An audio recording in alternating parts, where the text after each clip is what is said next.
এবার খেজুরিতে যাই। খেজুরির খবর ছিল, আমরা দেখিয়েছিলাম নিউজ 18 বাংলায়, যে খেজুরিতে প্রধান শিক্ষক পদ নিয়ে ব্যাপক গন্ডগোল দুই শিবিরের মধ্যে দীর্ঘদিন ধরে।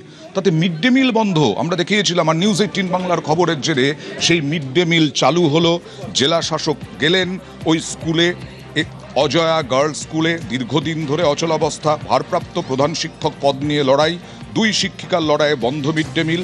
নিউজ 18 বাংলার খবরের জেরে স্কুলে গেলেন জেলা শাসক, পড়ুয়াদের সঙ্গে মিড ডে মিল খেলেন, স্কুলে অচলাবস্থা কাটায় খুশি শিক্ষিকা ও পড়ুয়ারা। এটা তো আমাদের কাছে খবর পৌঁছতে একটু টাইম লেগেছে, খবর পেয়েছি সঙ্গে সঙ্গে ব্যবস্থা নিয়েছি। আমি নিজেই এসেছি এখানে, আজকে রান্না হলো, বসে বাচ্চাদের সঙ্গে খেয়েছি। আশা রাখছি কি এখান থেকে সব কন্টিনিউ হবে, খাবার অ্যাজ পার মেনু দেওয়া হবে, বাচ্চারাও খুশি আছে। স্কুল में যে অন্যান্য অসুবিধা আছে, যেমন কিছু জঙ্গল বগেরা হয়ে গেছে, ভিডিও ম্যাডামকে বলেছি দেখার জন্য, এইসব পরিষ্কার পরিচ্ছন্ন করার জন্য। আর যারা রেসপন্সিবল পার্সন আছে তাদের এগেনস্টের ব্যবস্থা নেওয়াই হবে। এরকম ক্যাজুয়ালি কাজ করলে হবে না, ইয়া 15 দিন ধরে কেন মিড ডে মিল বন্ধ থাকবে। আর স্যালারি নিয়ে যে খবর পেয়েছি, টিচার ইনচার্জ চার্জ নিয়েছেন, তাকে বলেছি ইমিডিয়েটলি প্রপোজাল পাঠাতে, তাকে সবার স্যালারি হয়ে যায়। আর যারা রেসপন্সিবল আছেন তাদের এগেনস্ট আমরা ব্যবস্থা নেব। আপনাদেরকে আমি সাধুবাদ জানাই।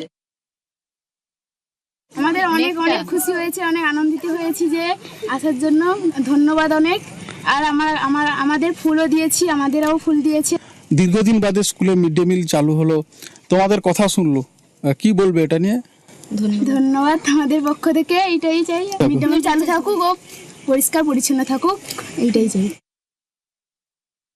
খেজুরির এই স্কুলে দীর্ঘদিন বন্ধ ছিল মিড ডে মিল, বন্ধ ছিল শিক্ষিকাদের বেতন। সেই সমস্যা নিয়ে খবর সামনে তুলে ধরে নিউজ 18 বাংলা। আর খবরের জেরে রীতিমতো শোরগোল শুরু হয়।